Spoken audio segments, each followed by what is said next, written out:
I think that I think the trade to the Jets will almost assuredly happen at some point between now and the draft, the end of April.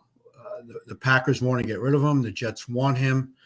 Green Bay wants picks in this draft, so that creates somewhat of a sense of urgency. If it doesn't happen by the draft, then the leverage goes back to the Packers because the Jets certainly want him to take part in the offseason program, which starts just the workouts start April 17th, but sometime in May is when the OTA start. In June you have the mini camp. So the Jets would really like Rodgers to be able to take part in that stuff. So it's kind of varying who's got the leverage kind of deal.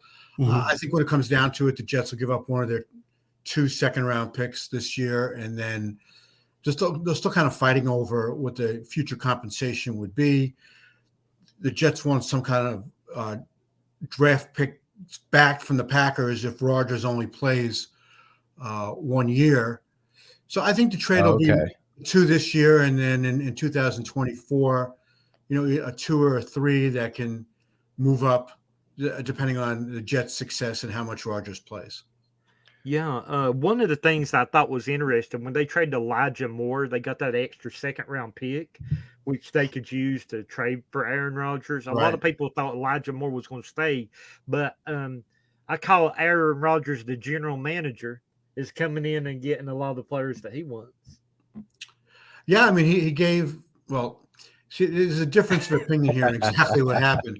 Yeah, it was not a demand list of players. You have to get these players before I come to the Jets. Right. It was more the Jets running some names by him of players that they thought he would be interested in, and they just wanted to get his feedback on it. And obviously that included Alan Lazard and Odell Beckham. Those are the 2 biggest names on the list. And I wouldn't be surprised, if Randall Cobb winds up in a Jets uniform sometime before training camp. But to say that he's like the general manager, I think that's, it's fun to talk about. Tom Brady was the assistant general manager in Tampa for 3 years. And, especially the first year when he got Gronk and Fournette and Antonio Brown in there. And, I think that's a good idea. You're bringing a guy in towards the end of his career. You want to get him surrounded by players that he's comfortable with and wants to play with. And it's not like he's recommending guys, in Lazard and OBJ who, are a real reach in terms of, whether they can help the Jets or not. So, but to call it a demand as was some people portrayed it as, I don't think that's what it was. Yeah, so I know the Jets have quite a bit of talent right now offensively, especially in that wide receiver room. Now they did just trade one of their best playmakers right now, Elijah Moore, but they still got guys like Denzel Mims. Is this a player, especially like you mentioned, there's a possibility you wouldn't be surprised if they added Randall Cobb.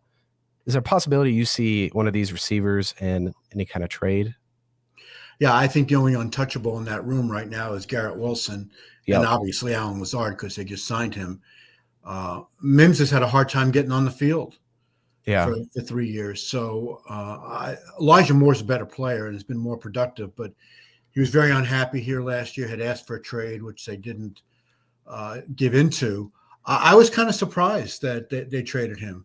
And they traded Moore and their 3. I'm sorry, the Packers. I'm trying to remember exactly what the trade was. Where the Jets traded Moore and their 3 for the Packers 2. That's what it was. So they used Moore as the ammunition to move up around, and now they have back-to-back picks in the second round.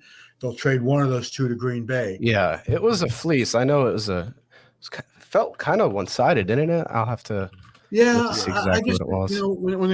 When the Jets drafted Moore, they really thought he was going to be an instant playmaker. He played 11 games his rookie year and got hurt. Going into his second year a year ago, I really thought he was ready to break out. And with he and Garrett Wilson, oh my gosh, I know we're going to be a great 1-2 punch for a lot of years. But let's see, it was Moore and a 3rd-round pick traded to the Browns for a 2nd-round pick. Yeah, I mean, quite a deal there. Yeah, I was saying Green Bay. Of course, I meant the Browns that they made their trade with. Yeah, I thought Moore was going to be a very productive player, especially in the slot. He wasn't happy last year. He wasn't getting a lot of targets. Had some problems with Mike LaFleur, the offensive coordinator, is not here anymore. So I thought it was going to be sort of a clean slate for Elijah Moore this year. And I read where he said when he got to Cleveland that he said he was surprised that he got traded because apparently he had come to grips with staying with the Jets. I think his trade demand was off the table, but I don't think the Jets hierarchy forgot having to sit him down for a game last year. Didn't let him travel to Denver because of his behavior. So maybe obviously what happened last year kind of soured things as far as the Jets were concerned about Moore's future here. Yeah, and Corey Davis is somebody I've heard, Gary, too, that he's somebody that could get dealt around the draft because he had a lot of injuries last year and he had trouble getting on the field. When he played well, but when he had trouble getting on the field there, and there's been a lot of speculation that he might be moved around the draft. Yeah, and I think the Jets would like to get rid of his cap number as well. So last year of his contract, he could easily wind up in the trade to Green Bay when they finalize the Rodgers thing. We've been speculating on that, for a while. Whether Green Bay even wants him, I'm not really sure, but certainly that has come up. At this point, though, I'm surprised if Green Bay really does too much to help their wide receiver room. I would be upset if, the moment Rodgers is gone, they go and draft a receiver first round or something. That would just be like typical Packers, I feel like. And this is coming from a Green Bay fan. Yeah, I think that's part of the root of the problems that Rodgers had with the Packers when they drafted Jordan Love instead of taking a receiver, and they didn't feel they were doing anything to help him. They were just planning for his eventual departure.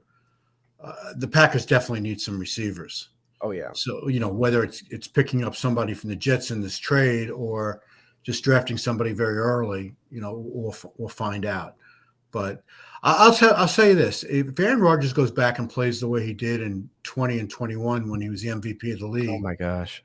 And if Breece Hall, who was dynamic before he got hurt, the Jets rookie running back last year, if he comes back and kind of picks up where he left off, which is a big if because he's coming back from an ACL, but the Jets could have a really explosive offense. Again, that's if Rodgers plays like he did a few years ago. How much his broken thumb last year that he hurt against the Giants in the London game, how much that impacted the rest of the season. Just think of it logically. He's a right-handed thrower. He broke his right thumb. The thumb controls, the ball. So, even though he didn't miss any games as a result of it, he didn't have a typical Aaron Rodgers season by any means, and I would have to think that thumb was a big factor. Yeah, and they go back to, that last season here with Aaron Rodgers. They're like, oh, he fell off a cliff. I'm like, dude, the guy won back-to-back MVPs, at the age of 38 and 39 years old, or 37, 38. I figured, I think Stenovich was their new offensive coordinator there. They lost their offensive coordinator to the Jets, who is now expected to reunite with.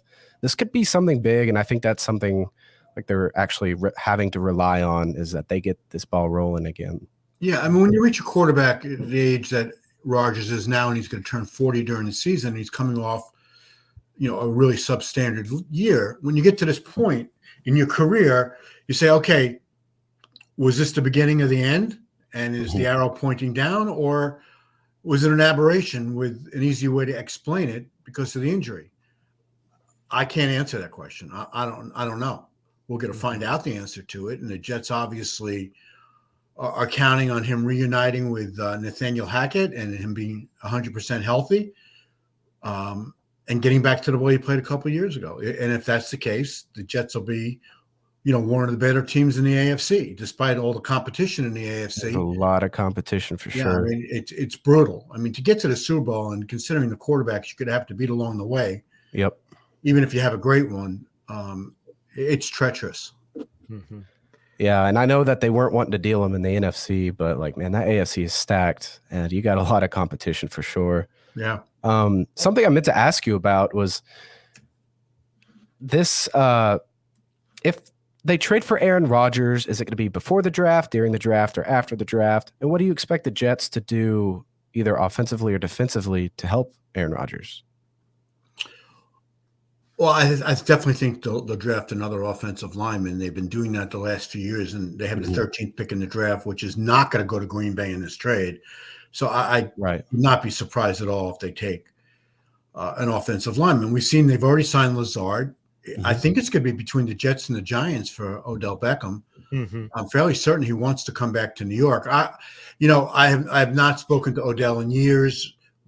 When he left here, when he left the Giants, we were not on speaking terms. We had major bumps in the road along the way in our relationship.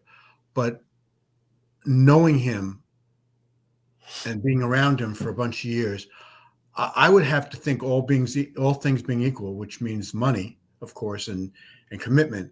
I would think he'd rather come to the Giants than the Jets, because the people that he had a problem with the Giants are all gone. And the owner, John Mara, always liked Odell. And, they have a really good head coach now, and an aggressive, smart general manager, and a quarterback they just committed to. I think he can make a real impact, assuming he's healthy. So in my mind, I think that the Giants would be higher on his priority list. But if the Jets step forward with more money, he could easily wind up there. Yeah, Albert Breer was saying this week that he was wanting around $15 million a season, somewhere in that range. I think that would be a real reach if a team pays that. The Giants, that's the rumors that I've heard as well, with the Giants, the Jets being the two big ones. I think Landon Collins came back in a situation similar to Odell. He had a problem with the general manager, and now Odell, I think, is wanting to do the same, if either to go to the Jets or the Giants. Yeah, I think the only way he'd get $15 million if there's a heavy incentive package. The guy hasn't played since the Super Bowl 15 or 16 months ago, coming off a second ACL from the same knee. I don't think there's going to be as much guaranteed money in this deal as he probably wants. But, certainly if he's willing to be paid for his production, you can build a pretty lucrative incentive package in his contract to give him a chance to make the kind of money that he wants. And that's how I would do it also if I was the general manager. I wouldn't be giving this guy, a ton of guaranteed money when all you've really seen is one workout at this point, and we don't know what's going to happen the first time he gets hit on that knee. Yeah. You can remember also it was a non-contact injury when he got hurt in the Super Bowl. So, you hope for his case, for his sake rather, that his knee is nice and stable and it's going to be able to withstand, playing on artificial turf at MetLife Stadium. I know they just redid the field there, and hopefully it's better than the one that was down previously, where a lot of players complained and a lot of injuries on it. But he's kind of damaged goods at this point until proven otherwise. Yeah, I think, Gary, too, a lot of people get intrigued with Odell when they see these workouts, these one-handed grabs, and they go back to the NBC game where he has the one-handed grab. I think, he definitely has a lot of talent. He definitely has a lot, but like you said, a lot of the injuries there, you're not going to always make that intriguing one-handed grab all the time. You're going to catch it in traffic and other things like that. And you made a good point that it was, you forget that it was a non-contact injury. And he hasn't played. I made a little short video last night, actually, talking about Odell Beckham Jr. and that how Albert Breer said asking price could be around the range of $15 million a season. I said the absolute most I could see him getting on a 1-year deal, it would have to be heavily incentive based, and that would be maybe $8 million tops. That's just my opinion. Well, his price must be, scaring some teams away. You saw Dallas traded a draft pick to get Brandon Cooks, and they're paying him $12 million. That was their portion of. I think he's getting more because I think Houston's paying part of it. But the Cowboys' portion is $12 million, plus they had to give up a draft pick. Beckham is a free agent, and which leads me to believe that either one, the Cowboys were not convinced about his health, or two, Beckham was asking for such an exorbitant amount of money that the Cowboys would rather take on Cooks and give up a draft pick to get him. I mean, yeah, he's younger. He's healthy at the moment, even though he's had a pretty substantial concussion history, but Cooks is a heck of a wide receiver. He's like 2 years younger. And yeah, you're right. They're willing to give up a draft pick for Cooks. And there was a lot of talk that, OBJ to the Cowboys was going to happen. And there must have had some kind of downfall, like the asking price must have been too high. And Brandon Cooks is one of those guys that you wonder why he's been a player that's been on so many teams, from New Orleans to New England to the Rams to Houston, now to Dallas. He gets 1,000 yards every year. He's always very productive no matter where he is, and didn't really have a quarterback in Houston these last few years. So I think he'll do well in Dallas. I think Beckham, all things being equal in terms of health, I think Beckham is a much better player than Brandon Cooks. Yeah. One of the things too, another big player we want to talk about really quick is DeAndre Hopkins. DeAndre Hopkins, the team is letting him try to facilitate a trade. The teams that's talked to him so far are the Ravens, the Bills, and the Chiefs. So the Chiefs, too, was early on Odell Beckham Jr., right? And now it seems like they have turned their attention to D-Hop. Yeah, I mean, I wouldn't completely rule out the Chiefs in terms of Beckham. I mean, he met with the Ravens at the league meetings earlier this week. So, and there could be a surprise team in there. We don't know. But, yeah, I mean, DeAndre Hopkins is a great player. Again, when he's healthy. It did not work in Arizona. We thought Murray to Hopkins was going to be, the best combination in the NFL for, next 3-4 years, and it just didn't work out that way. Yeah. I know that a lot of Texans fans wrote me, Gary, and emailed me and said, I would love D-Hop back in with the Texans. But, of course, that's never going to happen with their owner and the situations they had with Bill O'Brien and a lot of that situation. A lot of people want him to go to the Patriots, even though Bill Belichick loves him.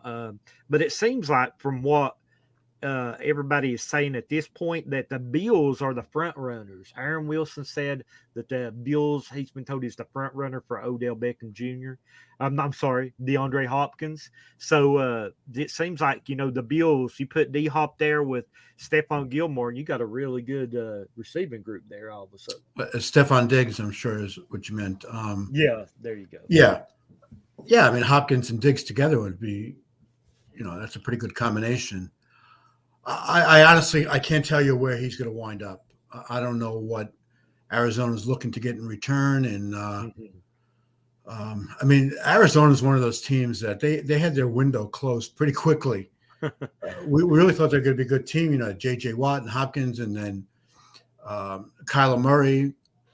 When is Murray going to be back, if at all, this season? He's coming off an ACL, and so much of his game is predicated on his legs. And an extension he signed before his injury, I believe. Yeah, I mean, he got a ton of money. That's when it had the study clause in there. That yeah, I forgot about that. That was funny. Yeah, that was very unusual. I'd never heard of that before. But obviously, it pointed, that to the fact that the Cardinals had some concerns about how committed he was to, studying his playbook. When that clause got out and people started kind of making fun of it, I think they tried to save face and they eliminated it. But yeah, they quickly revised that. Yeah, it was not a good reflection on Murray, and so I think they tried to help him out a little bit and take that out and said, there's not a problem, with his studying. But yeah, that he might be one of the more disappointing players in the league over the last 2 years or so. And I really thought he was going to be a dynamic player, one of the new breed of NFL quarterbacks that run a lot, but it just doesn't seem to have clicked for him quite yet. I think he really can be, but now that he's coming off this horrible injury and Cliff Kingsbury is gone, which I never thought that was the right hire in the first place. If you just look at his track record and second half of his seasons and stuff, not saying I don't know the guy personally. I'm sure he's a great guy. I try not to judge anyone personally. There's a lot of great guys who are bad coaches. So exactly. And a lot of guys who are not great guys who are great coaches. Yeah, I've heard that too. Yeah. Lamar Jackson, Gary, I'm very interested in getting your thoughts on him. That's a great question. I don't think anybody's giving up 2 number ones, but they probably don't have to make this trade work. If a team was to get him to sign an offer sheet, or and then he actually gets matched by the Ravens with the agreement that he's going to be traded, then it doesn't have to be 2 1s. They can come to an agreement on what the compensation is going to be, but it'll obviously be a 1 plus something else. I think the thing that is scaring people off is that unless this information is incorrect, that he wants a Deshaun Watson type contract where it's 100% guaranteed, and that's the only one in the league that's like that. Now these rookie deals are guaranteed, but they're not nearly for as the first round picks are guaranteed, but it's not nearly for as much money. And then also his injury history. When you just you look at what's happened the last few years, he's gotten hurt a lot. And last year, he missed the last chunk of the season, and it was not back for the playoff game. And his style of play is not conducive to staying healthy. Not saying he can't stay healthy, but he hasn't. So are you going to give up, a 1 plus something else and give him the guaranteed money that he's looking for? And then you sit there and you worry every game, is he going to get hurt? There are other players with that style in the NFL right now. But the focus is on Lamar because he's such a dynamic runner, and it is so much a big part of his game. And, he doesn't throw, it's not like he can't throw the ball. He just doesn't throw it as well as, say, like a guy like Joe Burrow. I do think that's a style of offense, though, that has been in Baltimore for a long time. I almost feel like they had Joe Flacco slinging the ball more than they let Lamar do it. Joe Flacco throws the ball better than Lamar did. Yeah, he did. And Joe Flacco couldn't run, so obviously the style of offense changed when they went from Flacco to Lamar. And that's one of the reasons that they had brought in Robert Griffin to back up Lamar for a few years, is that if Lamar had gotten hurt, they felt they can run a similar type offense with Griffin. So, listen, if you're going to say, where do you think Lamar Jackson will be playing this year? I'd say my clear number 1 pick is Baltimore. I think they'll wind up compromising on the money. That's what I think so. And it's not like the Ravens have somebody else, waiting to take over, like Green Bay has with Love ready to take over for Rodgers. Yeah. The Ravens don't have anybody else. And I don't see another team that's ready to give Lamar anything close to what he wants. So it just kind of makes sense that somewhere between now and July 15th, which will be, the deadline for Jackson to get rid of the tag and sign a long-term deal for this year, that's the pressure point. I think it will get done because at this point, maybe you guys don't agree with this, but they need each other. Yeah. And that's usually, a pretty good way to get started to get a deal done. Personally, I do think that he will be back in Baltimore. I do as well. I would like to see him on another team to see how he does. Like, it would be really interesting.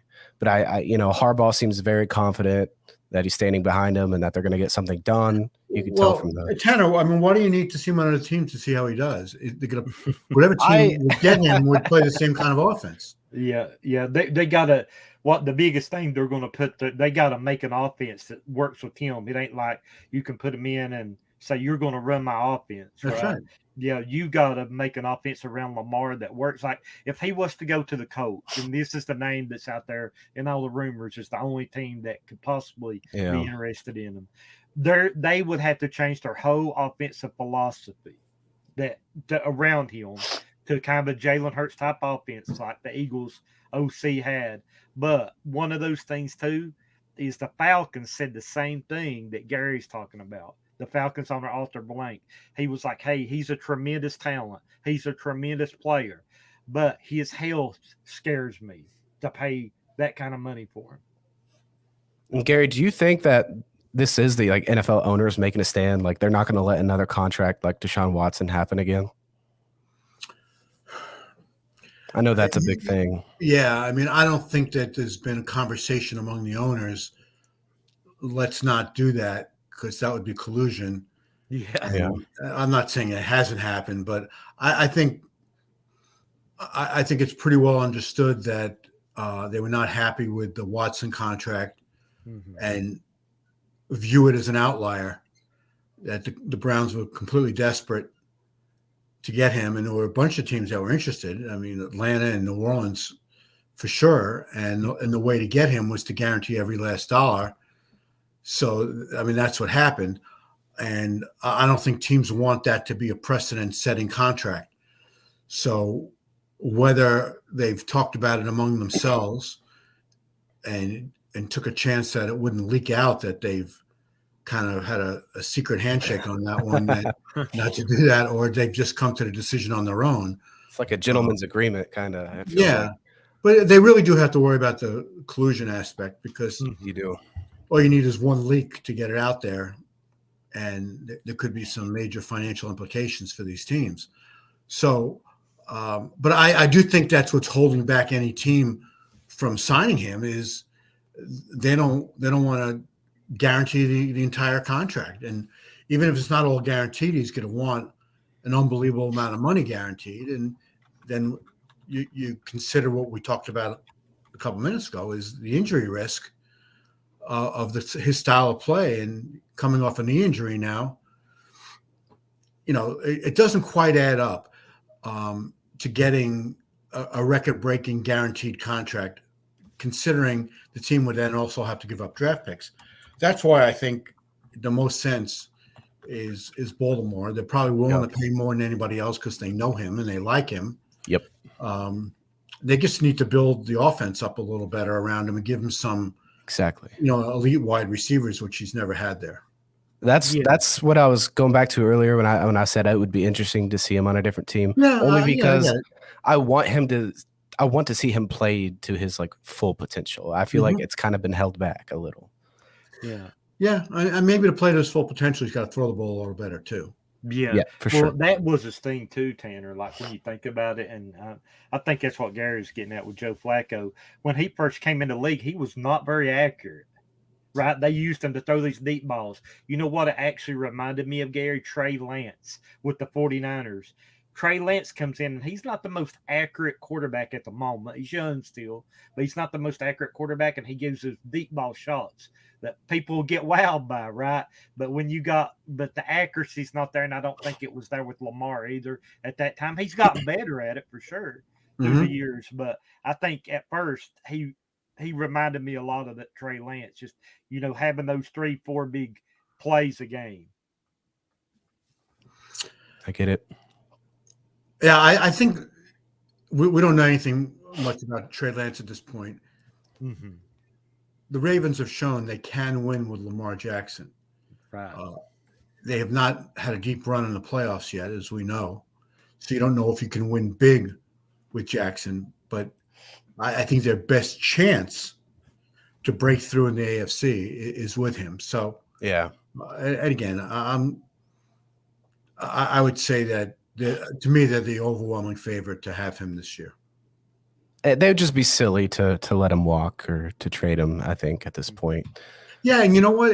Even if a team does step up, Tanner, and sign him to an offer sheet, there's got to be a lot of poison pills in there for the Ravens to say, no, we're not gonna match it. We'll take the draft choices.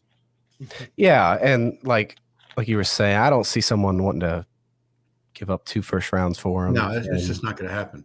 And I think they're just possibly waiting for someone to make this offer on that sheet, and then they can look at it and be like, oh, we haven't offered him this.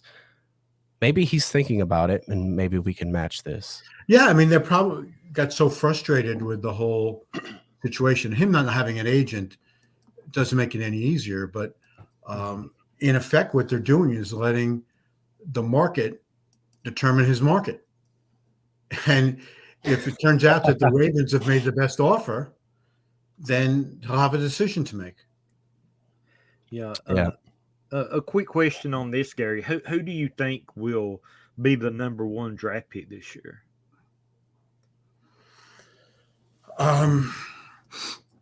Well, I think that I like C.J. Stroud better than Bryce Young simply because he's bigger. I mean, Bryce Young is, he's not Russell Wilson in terms of his build. They might be about the same height, but Russell Wilson was built like a rock, and Bryce Young just looks really, he needs to have some like rocks in his sneakers to get over 200 pounds. So I would be worried about that, his durability in the NFL, especially because he does run it somewhat, and now if he doesn't go 1, he's going to go 2. He's a great player. I just think that I like C.J. Stroud a little bit better. The way he played against Georgia, I think he showed that he has mobility. He is definitely more of a pocket passer than Bryce Young is, and he'll get good coaching in Carolina with Frank Reich and Josh McCown. So I would take him first. If it turns out to be the other way around, I'm not going to be surprised whatsoever, and I think they're both going to be really good players. Yeah. Well, when I mocked top 5, Gary, I mocked C.J. Stroud to the Panthers, and I marked the Texans with Bryce Young. And looking at some of that, I think I really do think that's the way it'll go. And you have Will Levis for Kentucky. I think he'll surprise some people where he'll be picked. And then you have the Richardson kid from Florida. I do think that Seattle really likes him. Yeah, he's kind of the wild card in this. He is, isn't he? He's got a lot of kind of Lamar in him. Maybe that's the prototype these days. Mm-hmm. But boy, when you look at his stats and his completion percentage, it's not very impressive. But I know he was great at the combine and he was great at his pro day.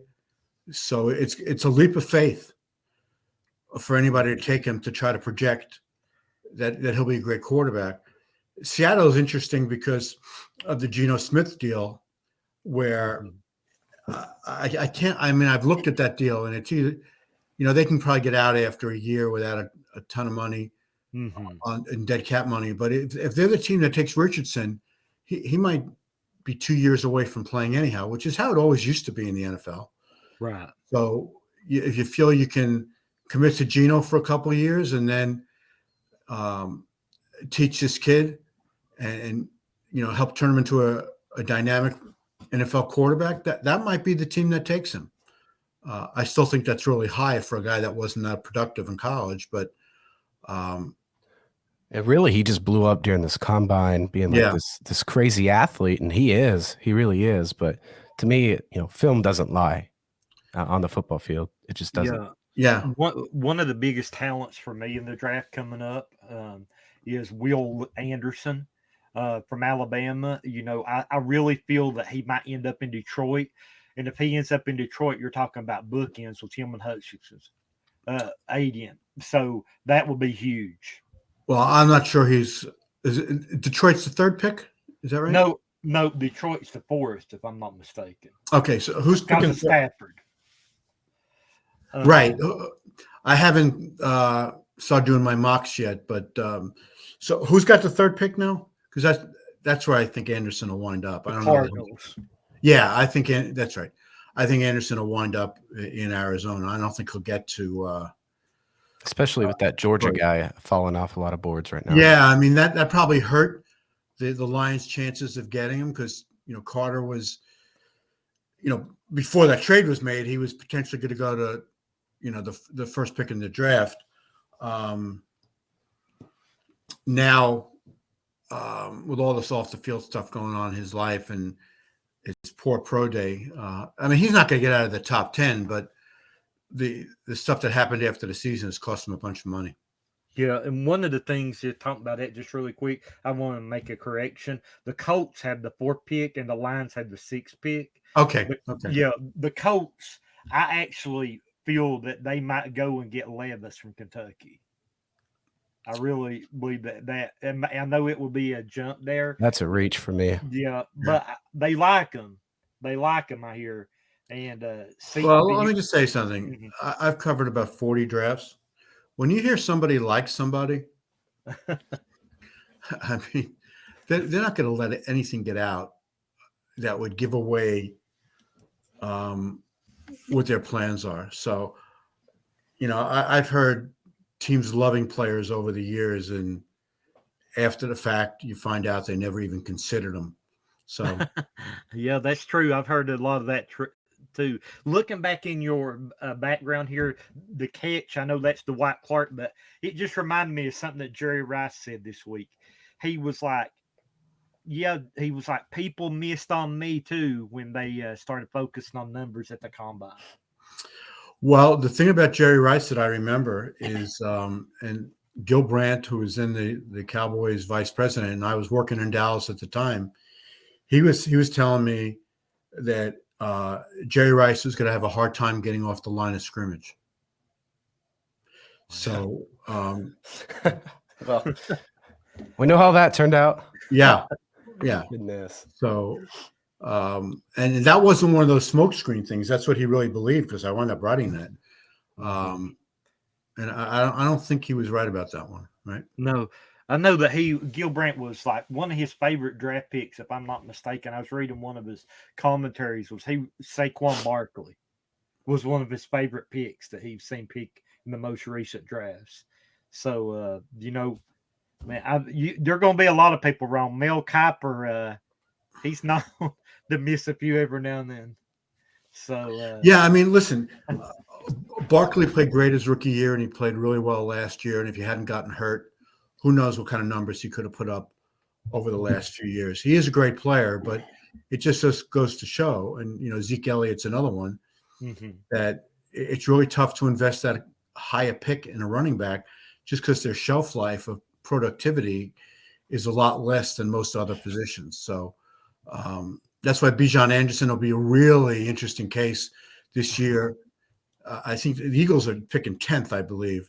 Yes, that's correct. I mean, he'd be perfect for them, but are they willing to invest that high a pick in a guy, that might not make it to his second contract? Not that he won't be good enough. It's just generally these running backs.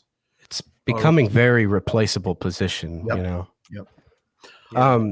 Gary, we realize we're taking your time here. Why don't you tell everyone where they can find you and what your recent projects are? We would love to hear about it. Yeah, my Twitter is at Gary Myers NY, and I have a book coming out in September that's my best book by far, and my most important book. September 12th, it's called Once a Giant, a story of victory, tragedy, and life after football. And it's all about the 86 Super Bowl champion Giants and the challenges that they faced, emotionally, financially, physically, now that these players are in their 50s and 60s. And it's such an important issue for every player today, players of yesterday, today, and tomorrow is, what kind of damage does football do to their lives and their longevity and their ability to lead a quality life in the years after they play. And the book has a lot of fun stuff in it, how this team bond, how winning the championship helped this team bond. There's still a brotherhood. They help each other out. When anybody is in need, they rally around each other. But So there's really some heartwarming stories in there, but there's also a lot of heartbreaking stories about with some of these players and some really big name players from that generation. Some of the things that they've experienced at this point in their lives. Some really compelling, emotional, volatile type stories that I think people will be shocked to read about. Right. I actually can't wait to get that book and read it. I was telling actually Gary before we went on, I recently had a surgery, guys, and I was laid up, so I really couldn't do too much. It was at the time of free agency, so it was like the busy time finding out all the info and, moving back and forth with people, talking, to the Jordan Schultz and other insiders and just trying to get info and put in. And I picked up Gary's book, Brady versus Manning, when I had some downtime, and it was a terrific book. If you've not read that book, you're really missing out because it is a really great book, and I really loved it. It grabbed my attention. It really, I threw myself into that book for days, and I really loved the aspect and the part of the book, the way Gary explained it. Well, thanks. I appreciate that. I really enjoyed the time that I spent with Brady and Manning and speaking to their family members and teammates.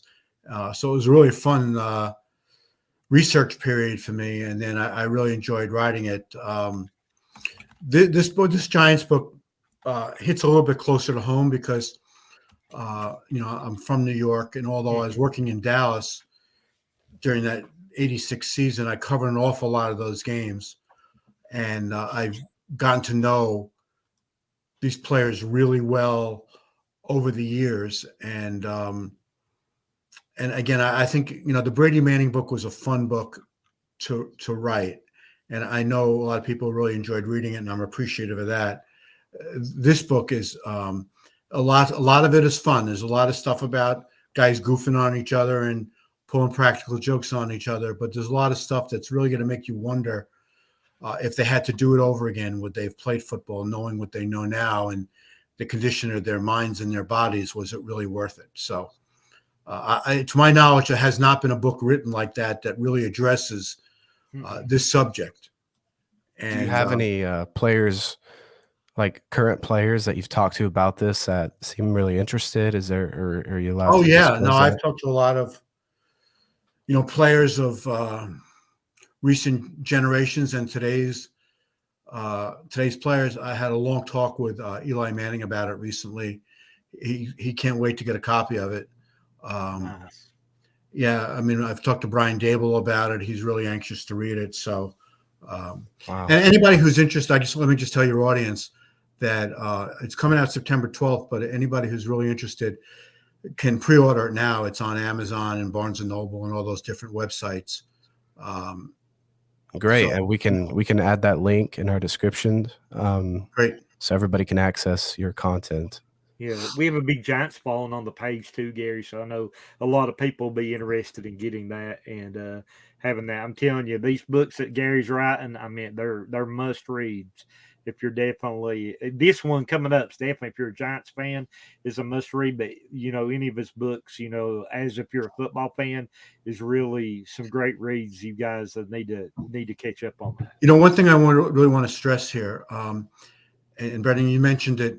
If you're a Giant fan, but you don't need to be a Giant fan to want to read this book, because although I decided to write about this team, it was mainly because I wanted to focus on one team rather than kind of pick a player from Seattle, pick a player from Cleveland, one from Dallas, one from Houston, one from New Orleans, and write about their experiences. I thought that would be really disjointed. Mm-hmm. So I decided to concentrate on one team, especially a lot of the players that I knew well already. And knowing that they've really stayed a brotherhood over these years added a really unique aspect to it. So many of those players still live here in the metropolitan area in New York. And like I said, they really do rally around each other when anybody kind of puts out the cry for help. And so, again, although it's about this Giants team, it could really be about any team, because all players from that era are now experiencing the same problems that these players from the 86 Giants have experienced. Nice. All right, fellas. Yep. So Tanner, tell everybody where they can find you so we can wrap everything up here. I just want to say, Gary, we appreciate you having you on as always. This is our second time of having you on, and I love today just as much as I loved the first time. I'm definitely a big fan of Gary Myers and everything he's contributed to the NFL. Well, thanks, guys. I always like coming on with you. Appreciate you, Gary. Really do. Thank you. Hey, Tanner, go ahead and tell where they can find you, and I'll tell them where they can find me, and we'll wrap everything up. All right. Yeah, guys, Tanner Phifer NFL on Twitter, Phifer Football on Instagram. Make sure you guys check us out. And once again, we want to thank Gary for his time. Just great to have him on, as always. Look forward to having him on again. Yeah, and just here on YouTube, you guys, make sure you support the channel, like and subscribe, especially if you enjoyed today's podcast. When we get a special guest on, it really means a lot to us. Yeah, and guys, you can find me over on, especially on Twitter. Definitely, we got over 217,000 followers now. So definitely come and make sure that you're following us. Turn on our notifications. Make sure that you don't miss anything coming up on the draft. We've got a lot of things going on right now with draft visits. Still a lot of free agency out there that we're still covering. Some good free agent bits, so don't miss that. And also, we have that YouTube daily podcast that goes up normally at least 3-4 times a week. So make sure you subscribe to that. And we really appreciate it. We really appreciate having Gary with us today. And it was really insightful of everything that he went over, and a lot of really neat news that he talked about with the trending stories in the NFL right now. That's right, guys. Thank you so much once again. And I'm going to play this outro. We're excited to get this podcast rolling again. Like I said, a couple hiatus weeks, but we are back to it. You guys, see you next week. Thank you.